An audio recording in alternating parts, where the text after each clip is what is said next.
Seu nome era Cristina. Tinha 22 anos e estava morta, vítima de uma convulsão inexplicável.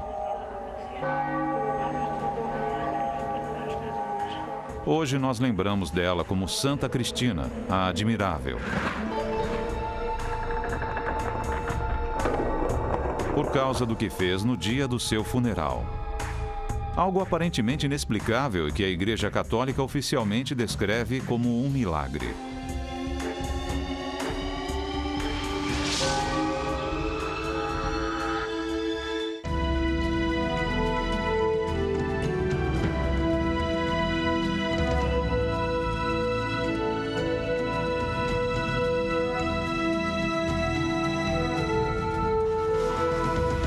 A Paixão dos Santos. Para a Igreja Católica, um milagre sempre foi um sinal de presença de Deus na Terra. Um milagre que nos lembra do mistério central do cristianismo, a morte e a ressurreição de Jesus. Os milagres ocorrem de muitas formas, em visões e êxtases divinos, em histórias de freiras que voltam dos mortos e monges que podem voar.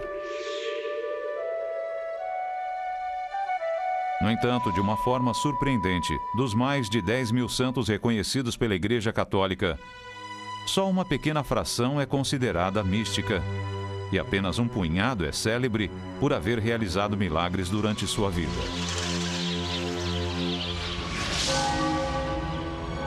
Acontece que a Igreja considera esses milagres com certa reserva. Acreditamos em milagres, cremos no Deus pessoal, acreditamos que Deus pode e intervém na história humana, na sua resistência, mas nós não nos mostramos ansiosos demais em aceitar milagres. É preciso haver provas. A coisa interessante sobre a Igreja Católica é que ela admite que há milagres, porém não os confirma. Ou se há um milagre, o que ele significa? Ela aceita os milagres, mas é muito racional e até racionalista em lidar com milagres. A atitude oficial da Igreja é: se eleva o coração e a mente a Deus, sem prejudicar ninguém, então tudo bem. Daí os inúmeros relatos sobre as aparições de Nossa Senhora e, mais recentemente, imagine só, consta que ela apareceu numa gota do molho para a salada de Paul Newman ou numa batata frita, não me lembro bem.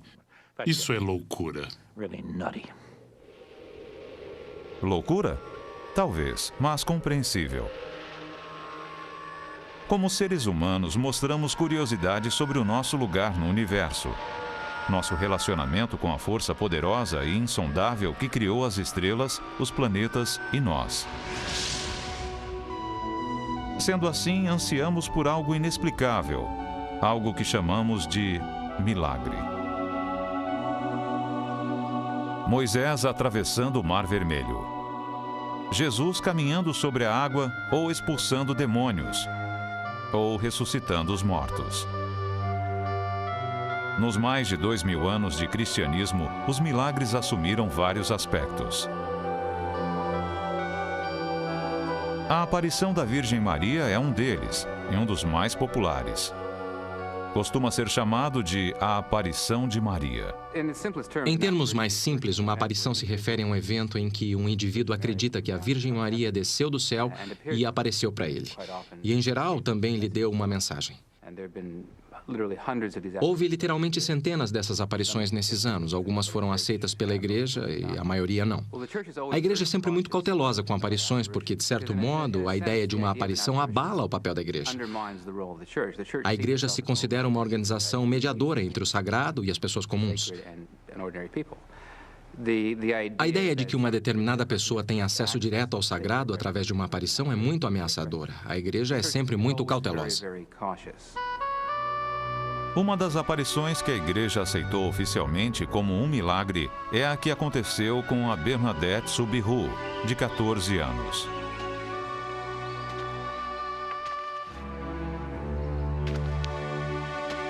Ela era pequena e asmática, filha de um moleiro que passava dificuldades. Uma garota pobre e analfabeta que falava o dialeto local, e não o francês.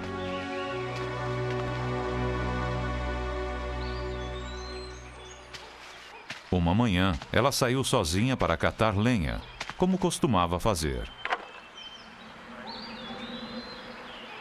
Na metade da tarefa, ela parou um instante para descansar e viu alguma coisa. E o que aconteceu a partir daquele momento ainda gera repercussões até hoje.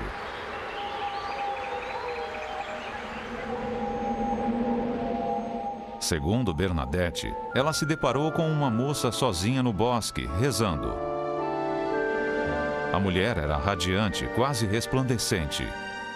Quando viu Bernadette, a mulher misteriosa sorriu para a garota e a convidou a rezar também.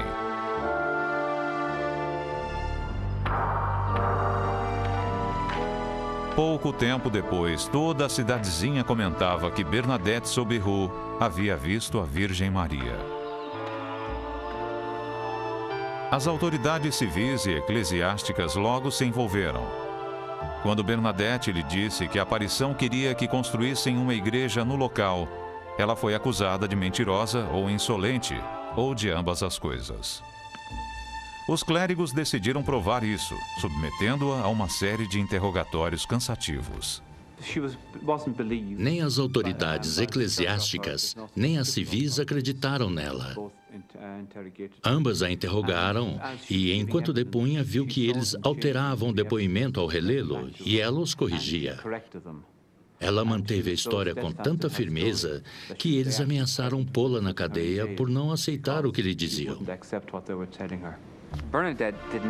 Inicialmente, a Bernadette não disse que viu a Virgem Maria. Ela simplesmente disse que viu uma mulher e sempre se referiu a ela assim, usando um termo que tem esse significado no dialeto que a Bernadette usou. Quase que imediatamente as pessoas começaram a perguntar a Bernadette: "Você viu a Virgem Maria?" E ela resistiu por muito tempo.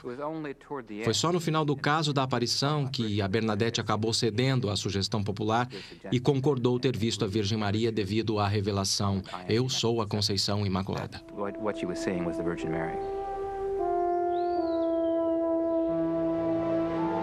Após esse encontro inicial, a misteriosa estranha resplandecente apareceu para Bernadette de novo, 18 vezes no total. Às vezes, na presença de testemunhas. Porém, ninguém mais via o que Bernadette alegava ver. Para convencer as pessoas de que ela dizia a verdade, Bernadette pediu um sinal à Virgem Maria. E obteve um. Na presença de um grupo de moradores da cidade no mesmo local onde vira a aparição pela primeira vez, emergiu uma nascente. Maria prometeu que as águas dessa fonte curariam os doentes. E no dia 1º de março de 1858, isso aconteceu. Uma dona de casa de 39 anos, chamada Kathleen Latapy, mergulhou a mão paralisada na água e quase imediatamente recuperou o uso dos dedos. Foi o primeiro milagre oficial creditado ao poder curativo das águas que Bernadette descobriu. Porém, muitos outros milagres se seguiram no local que hoje chamamos de Lourdes.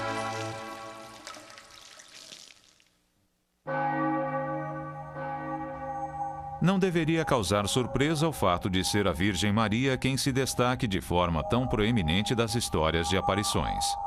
Afinal de contas, a própria Maria foi visitada por uma aparição do anjo Gabriel, que lhe disse que ela daria à luz o Filho de Deus. E para a maioria dos católicos, Maria só perde em importância para o próprio Jesus.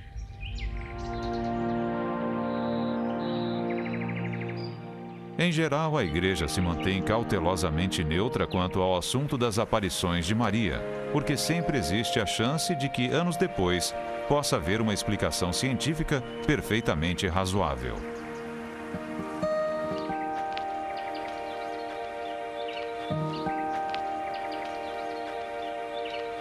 Isso aconteceu no Novo Mundo, não muito tempo depois da chegada dos espanhóis. Segundo a história, um recém-convertido ao catolicismo chamado Juan Diego foi interpelado a caminho da missa por uma moça que irradiava luz.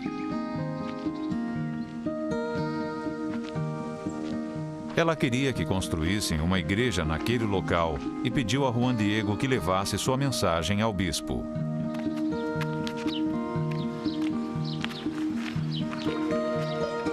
O bispo recebeu o pedido de forma polida, porém cética, e aconselhou Juan Diego a pedir um sinal se a aparição voltasse a se manifestar. O sinal supernatural veio quando a aparição reapareceu e o mandou colher rosas numa colina árida.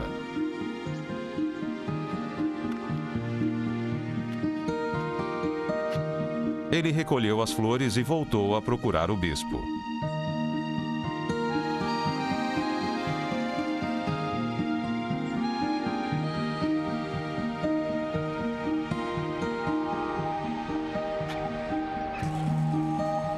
Foi então, segundo a história, que os dois homens tiveram uma experiência única.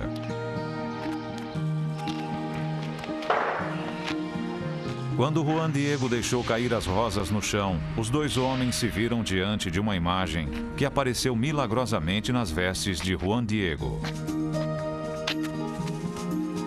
Era a imagem de uma mulher irradiando raios dourados.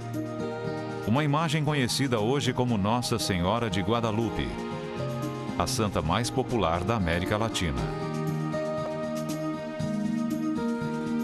Desnecessário dizer que o bispo atendeu ao pedido da Virgem Maria e uma igreja foi erguida no local onde ela apareceu pela primeira vez para Juan Diego. Atualmente, a Basílica de Nossa Senhora de Guadalupe só perde para Roma como o local de maior peregrinação anual dos católicos do mundo.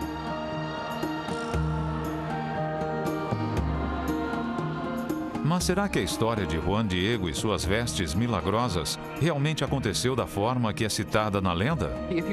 Se você abordá-la simplesmente como um problema histórico, há bons motivos para duvidar que a história tenha ocorrido da forma como os relatos devocionais a retratam. Por exemplo, supostamente a aparição ocorreu em 1531, mas o interessante é que não há nenhum relato sobre a aparição durante mais de um século. O primeiro relato da aparição foi publicado em 1648.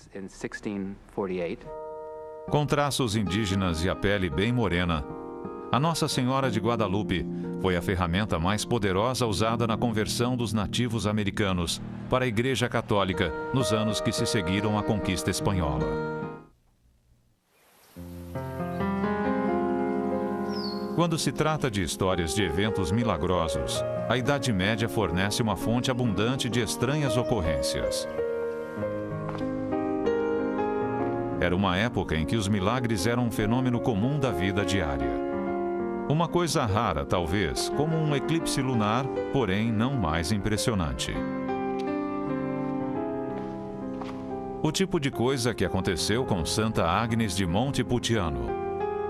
As freiras de seu convento relatavam que Santa Agnes estava em tamanha comunhão com Deus, que pequenos manás em formato de cruz caíam sobre ela sempre que ficava em êxtase. Mas outras histórias sobre essa santa revelam um lado diferente do seu relacionamento com o divino. A mais interessante é a que ela rezava para Maria pedindo permissão para segurar o menino Jesus. E Maria disse, tudo bem, deixarei que faça isso. Maria deu o menino Jesus para Agnes segurar, voltou após algumas horas e o pediu de volta. Mas Agnes não queria devolvê-lo e disse, quero ficar com o bebê. Houve uma disputa entre as duas para decidir quem ficaria com o bebê. Mas Agnes de Montepulciano acabou ficando com uma cruz que estava no pescoço do menino Jesus, cruz que ela arrancou e guardou.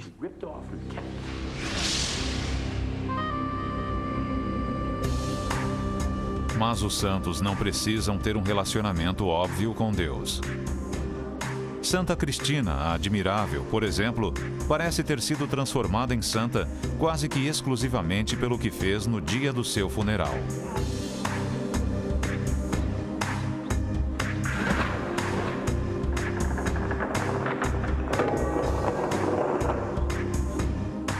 Após sua ressurreição repentina, segundo relatos de testemunhas, Cristina levitou até os caibros e fez caretas para as pessoas. e até o fim da vida, dizem que aterrorizou quase todos que entraram em contato com ela. Ela morreu pela segunda vez com a idade de 74 anos. Mas Cristina a Admirável não foi a única santa que desafiou a gravidade. Em 1620, um jovem noviço foi aceito no Mosteiro dos Capuchinhos, em Martina, na Itália. Após ter sido rejeitado por uma ordem, ele ficou feliz em encontrar um lar ali. Os capuchinhos, no entanto, já reconsideravam a ideia.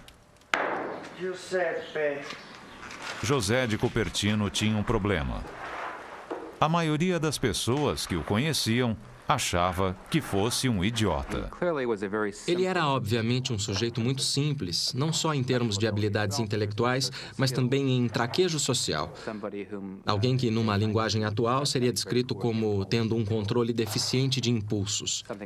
De certo modo, um trapalhão. O apelido de José de Cupertino era Boca Aperta, que literalmente significa boca aberta, o que sugere que, de um certo modo, tinha um rosto inexpressivo. Ele não tinha permissão para participar do coro nem para frequentar a missa. Instalaram uma capela particular ao lado de sua cela. Isso tudo demonstra claramente que, embora quisessem acreditar na sua santidade, eles também o viam como um sujeito tumultuante. Mas não demorou muito para que os capuchinhos começassem a vê-lo sob uma luz diferente. Porque, conforme se constatou, José de Cupertino podia voar.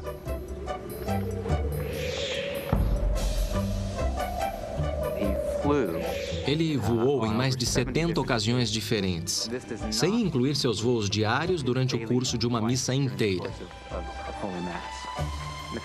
O elemento comum em todas as histórias sobre os seus voos é que o motivo que o leva a voar tem a ver com a figura de Cristo. José vai à missa e voa. José vê uma imagem sagrada de Cristo e voa. Está ajudando alguém a erguer uma cruz numa colina e voa. À medida que seus talentos incomuns se espalham, José atrai atenção internacional. O embaixador espanhol, junto à Santa Sé, visitou José em sua cela e ficou tão impressionado que quis que sua esposa o visitasse. Mas ela não podia entrar na cela de um monge. Então, pediram que ele fosse até a igreja encontrar a esposa do embaixador. Ele disse que sairia, mas não podia garantir que a encontraria. Ele sai da cela, entra na igreja, vê uma estátua da Virgem Maria e imediatamente voa por cima do grupo e chega aos pés da estátua. Com um grito agudo, ele faz uma reverência a Maria e depois voa de volta sobre os observadores atônitos, retornando à cela. Em geral, os superiores de José tentavam mantê-lo longe do público. Mas, de vez em quando, ele saía, ia parar numa árvore próxima e precisava ser resgatado.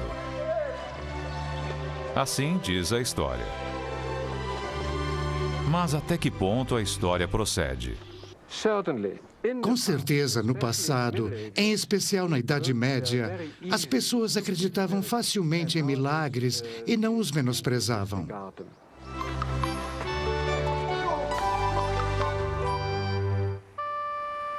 O termo misticismo foi usado livremente durante séculos para significar o oculto, astrologia, mágica, qualquer coisa nos limites sombrios da religião. Mas quando a maioria dos católicos usa o termo, eles se referem a algo mais específico. Um místico é alguém que conhece Deus através de uma experiência pessoal. José de Cupertino era com certeza um místico. Assim como Santa Agnes de Montepulciano. Os dois passaram grande parte da vida numa espécie de transe, em comunhão com a força que nos criou. E houve muitos outros. Santa Catarina de Siena disse aos seus confessores que tivera conversas íntimas com Deus desde quando tinha 6 anos. E, segundo alguns relatos, foi vista levitando durante as preces. Teresa de Ávila teve uma série de visões nas quais a figura de Cristo lentamente se revelava. Primeiro, as mãos, depois o rosto e, finalmente, de corpo inteiro.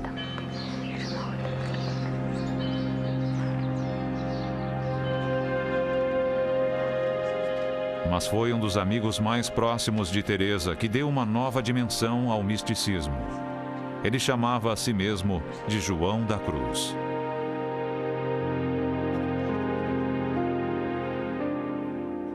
João da Cruz estava com 30 e poucos anos quando entrou em conflito com a política da igreja.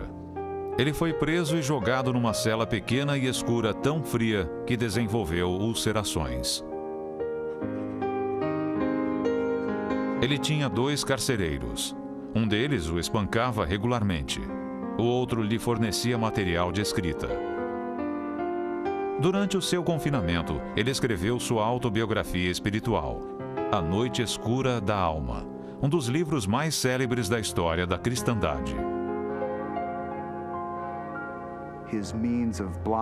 Seu meio de bloquear o mundo, que descrevia como uma noite escura, era, de certo modo, imaginar uma nuvem negra envolvendo a alma, e a alma conseguia bloquear todas as preocupações e tentações físicas deste mundo.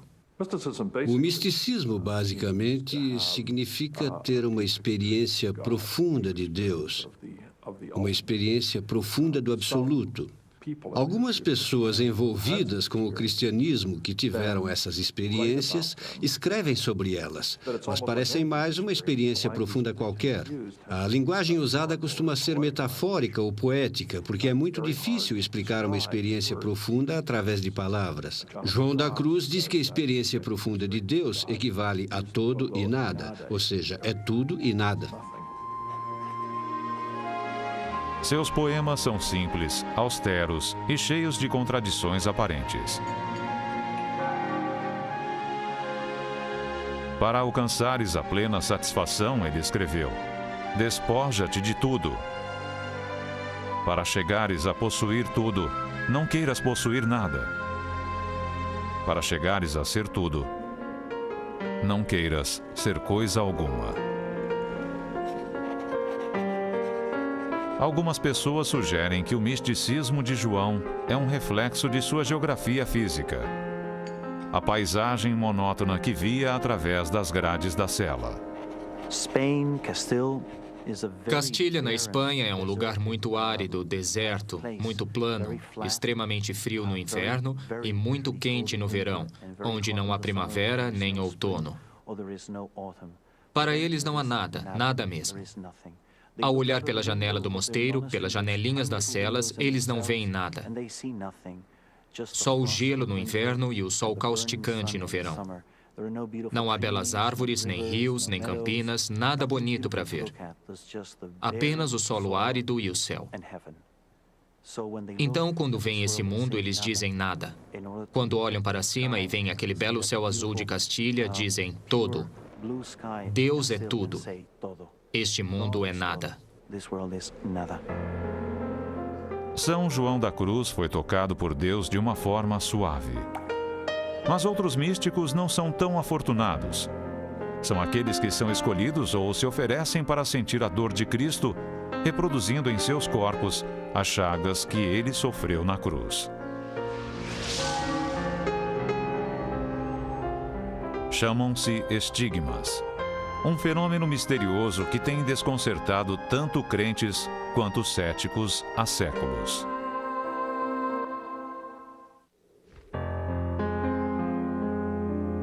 Em 1224, São Francisco de Assis pediu 2 coisas a Deus: sentir o amor de Cristo e suportar sua dor. Pouco tempo depois, sua prece foi atendida.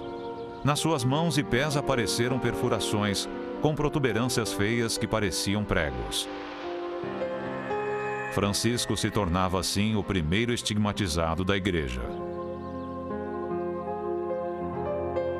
Porém, muitos outros viriam a seguir. Surpreendentemente, um dos casos mais famosos e bem documentados de estigmas ocorreu mais recentemente, na pessoa de um obscuro frei franciscano do sul da Itália. Ele nasceu Francesco Forgione, mas suas legiões de seguidores o conhecem como Padre Pio. Quando entrou para a Ordem dos Capuchinhos em 1902, ele foi considerado um noviço doentio e, às vezes, emocionalmente perturbado. Mas, na opinião de Padre Pio, ele simplesmente combatia os demônios.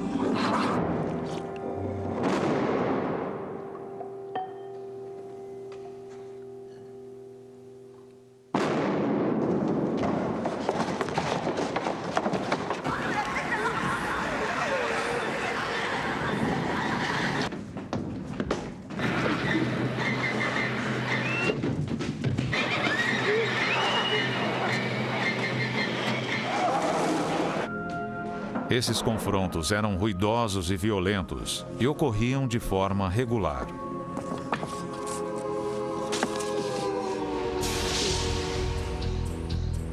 Quando as autoridades eclesiásticas souberam disso, elas o proibiram de rezar missas ou ouvir confissões, temendo que estivesse sob a influência do demônio. Padre Pio tinha quase 30 anos quando começou a sofrer os estigmas, uma situação que o fazia perder até uma xícara de sangue por dia.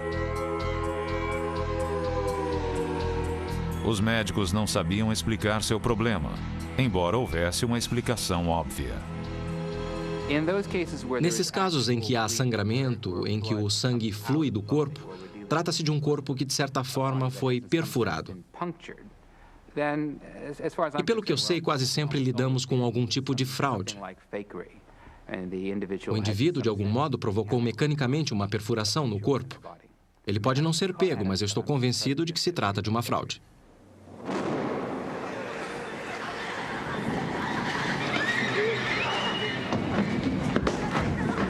Mas quem conheceu o Padre Pio descarta categoricamente a possibilidade de fraude.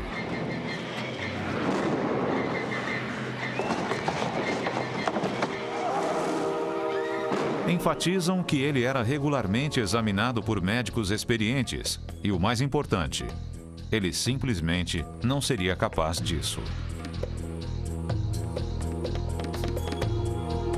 Quando o Padre Pio chegou à meia-idade, a igreja relaxou sua posição e ele voltou a ter permissão para participar de todos os sacramentos da igreja. E toda vez que era escalado para rezar a missa, sempre havia uma corrida de fiéis tentando conseguir os melhores lugares. Suas celebrações começaram a atrair seguidores de toda a Europa e do resto do mundo. Segundo observadores, elas tinham um caráter extasiante e podiam durar horas. As luvas sem dedos que usava para ocultar os estigmas eram sempre objeto de atenção.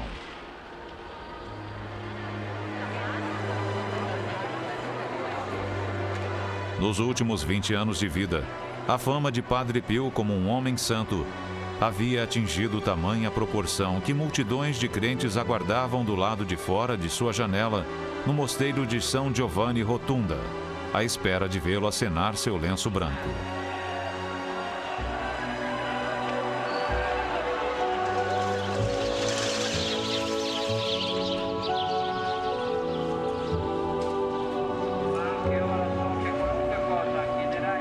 Quando o Padre Pio morreu, seu corpo foi examinado pelos mesmos especialistas que não conseguiram explicar os estigmas durante sua vida. Todos os sinais dos ferimentos haviam desaparecido tão misteriosamente quanto surgiram. O fato social importante sobre os estigmas, Padre Pio, São Francisco, enfim, é o fato de mais de 90% de todos que sofreram estigmas serem mulheres. Ou seja, de certo modo, para explicar os estigmas é preciso explicar isso. Eu diria que a justificativa mais comum é que, de certo modo, reflete o status das mulheres na sociedade. Há uma interiorização de todo tipo de tensão porque não conseguem se expressar diante das estruturas vigentes.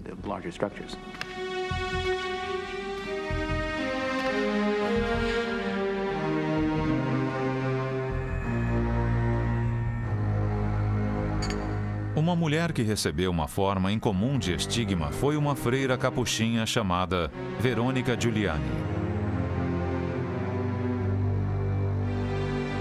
Quando jovem, uma visão lhe mostrou seu próprio coração marcado com as 5 chagas sagradas de Cristo. E durante toda a sua vida, Verônica teve certeza de que as trazia marcadas fisicamente no seu coração. Ela chegou a desenhá-las.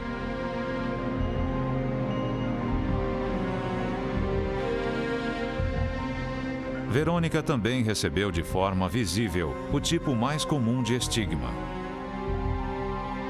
Após muitos anos de testes, sua condição foi considerada autêntica pelos seus superiores. Mas há algumas razões para ceticismo. No caso de Verônica Giuliani, assim como de muitos estigmatizados, ela supostamente sofreu outras coisas além dos estigmas. Por exemplo, ela alegou que não comia, um elemento comum na história de muitos estigmatizados. No caso de Verônica Giuliani, mesmo nos relatos devocionais, há indícios de que isso não é verdade. Há registros de que ela foi pega na cozinha do local onde morava, se empanturrando de comida à tarde da noite. O interessante é a forma como os relatos devocionais lidam com esses registros. Um deles alega que o diabo, que era uma pessoa bem real nesses tipos de relatos, quis desacreditá-la, assumindo sua forma. Então, o que as pessoas viram na cozinha aquela noite foi o diabo, sob a aparência de Verônica Giuliani, se empanturrando de comida a fim de desacreditá-la. A interpretação mais simples é que era a Verônica Giuliani.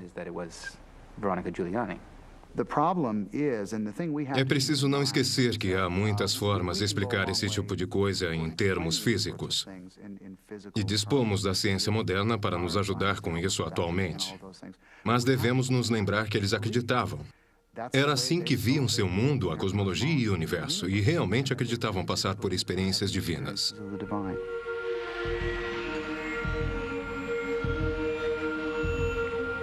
Quando Verônica Giuliani morreu no dia 9 de julho de 1727, seu coração foi retirado do corpo. Segundo testemunhas, ele exibia 5 leves cicatrizes, que correspondiam muito aos desenhos que ela fez quando viva.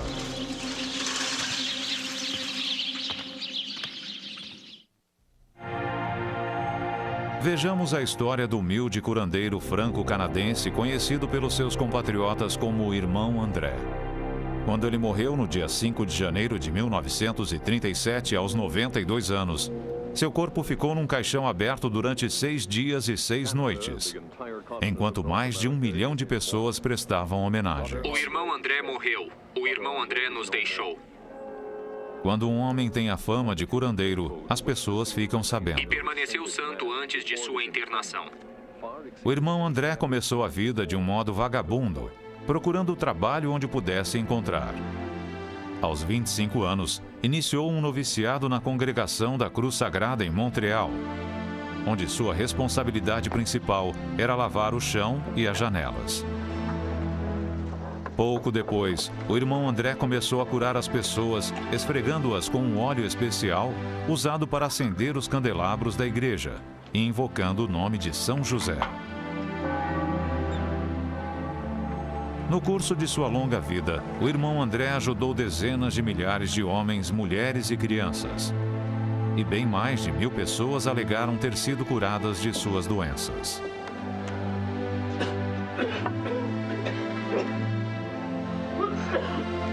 E num desses casos, a igreja oficialmente proclamou um milagre. Joseph Aldino, um americano do estado de Nova York, estava morrendo com câncer no fígado. As chapas mostravam a gravidade dos danos e os médicos lhe deram 30 dias de vida. Então, Joseph Aldino foi visitar a capela do Irmão André. Já fazia anos que o curandeiro morrera, mas Aldino rezou pela intervenção do homem santo e também invocou o nome de São José. Eu estava na saleta onde o Irmão André ficava. Enquanto estive ali, aconteceu alguma coisa. Senti que eu havia encontrado um amigo que poderia atender minhas preces. Quando fiquei doente, costumava rezar para o irmão André. Eu dizia, irmão André, por favor, diga aos médicos o que fazer.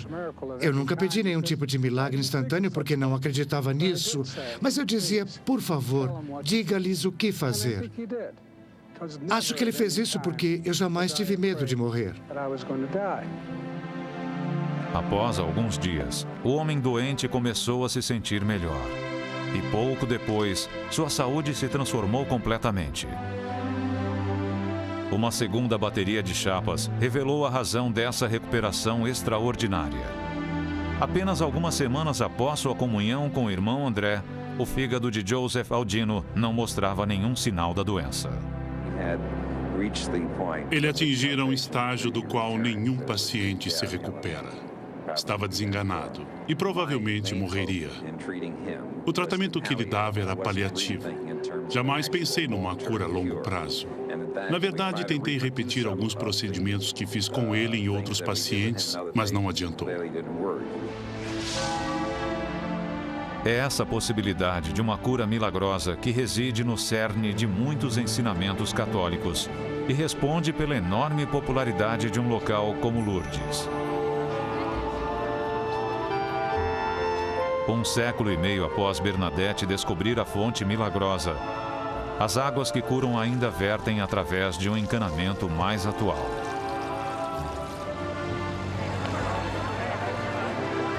Mais de 4 milhões de pessoas vão a Lourdes todos os anos, a maior peregrinação da Europa moderna. Alguns visitantes são apenas curiosos, outros interessados na história. Mas Lourdes gira em torno dos doentes e a maioria deles vem aqui atrás de algo mais. Eles creem nos poderes curativos da fonte e estão em busca de milagres. Todos que têm uma doença grave querem se curar e vêm aqui porque souberam dos milagres e curas de Lourdes. E quando chegam, bem no fundo do coração, eles esperam ser curados, mesmo que não digam que vieram para isso. Nossa Senhora pediu a Bernadette que as pessoas viessem em procissão, e elas rapidamente começaram a trazer velas. O outro pedido era para que o padre construísse uma igreja neste local.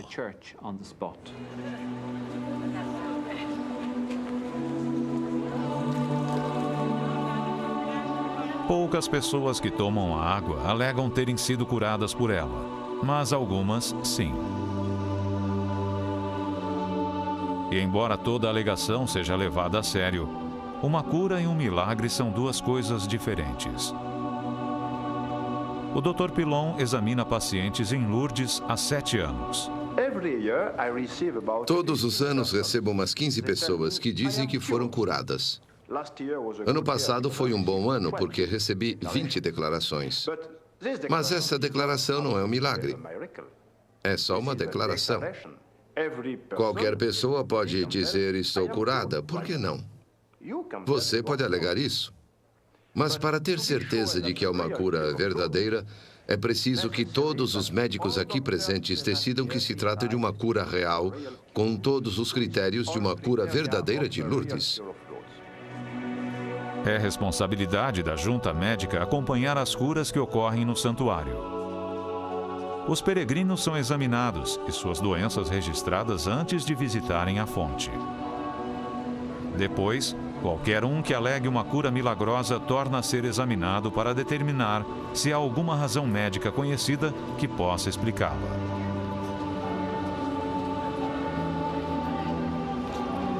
Se não houver tal evidência, o caso é encaminhado à igreja. Desde a época de Bernadette, mais de 7.000 pessoas alegaram terem sido curadas pela água de Lourdes. 2.000 desses casos foram declarados sem explicação médica e encaminhados à igreja. É responsabilidade da igreja decidir se uma cura é um milagre. E até agora, ela só fez isso 65 vezes. Se alguém foi curado em Lourdes, precisa passar por um processo muito rígido antes que isso seja declarado um milagre. A junta médica aqui em Lourdes tem de analisar o milagre a pedido do bispo local. Se o bispo local quiser apresentar o caso, a junta médica assume. Essa junta não é composta só de católicos, mas de ateus também.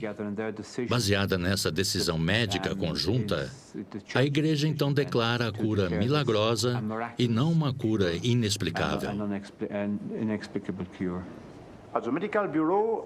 Sou responsável pelo Departamento de Milagres e recebemos cerca de 7.000 declarações. As pessoas me dizem, estou curada, e eu respeito isso.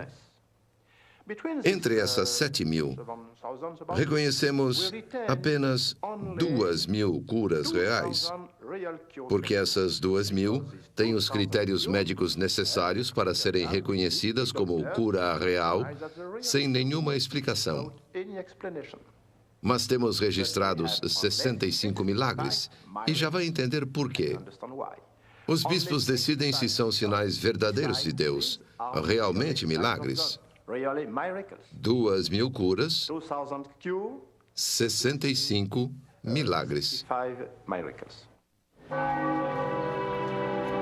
Na Basílica, cada um desses 65 milagres é exposto para a edificação dos visitantes.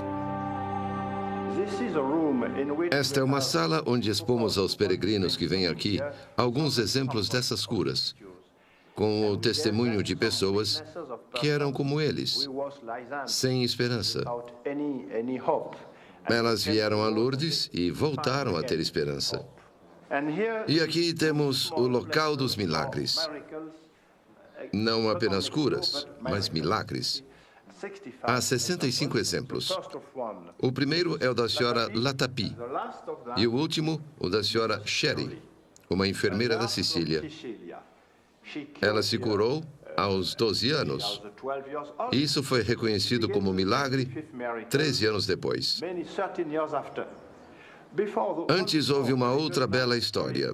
O Sr. Michele, um italiano, ele tinha um sarcoma, que algumas semanas depois desapareceu. Nunca vimos nenhum sarcoma desaparecer sem tratamento. Os médicos não entenderam a sua cura. Esta garota tinha uma fístula, uma injeção com água da fonte, quando chegou, e a fístula sumiu. Uma cura rápida. Temos relatórios médicos sobre todas essas pessoas, com radiografias e análises patológicas. São doenças muito graves, e elas se curaram sem explicação.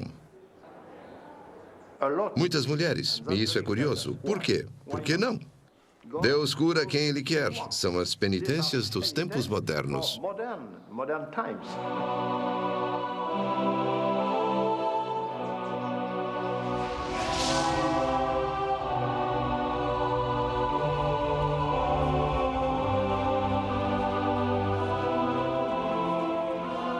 A maioria das pessoas que vêm a Lourdes nunca acha uma cura.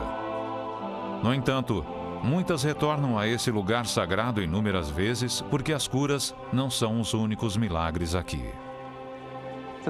Elas vêm aqui em busca de cura. Talvez seja uma cura física, mas normalmente trata-se do milagre que acontece todos os dias, o milagre da cura interna, onde as pessoas aprendem a aceitar as doenças que têm. Elas voltam para casa, mas lembram que quando estavam em Lourdes não eram só um número ou mais uma pessoa doente, e sim uma pessoa de verdade, com um amor ao redor. E voltam para redescobrir essa atmosfera, a vibração de Lourdes.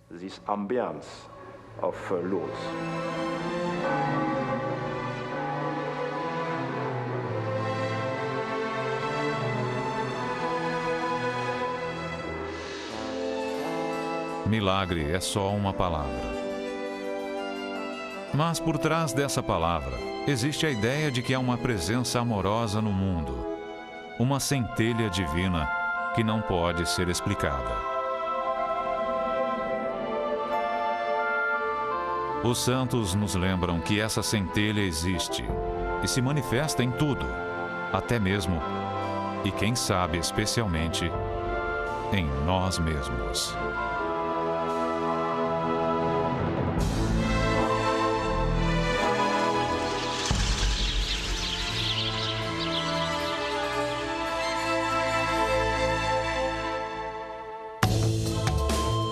Versão brasileira, DPN Santos.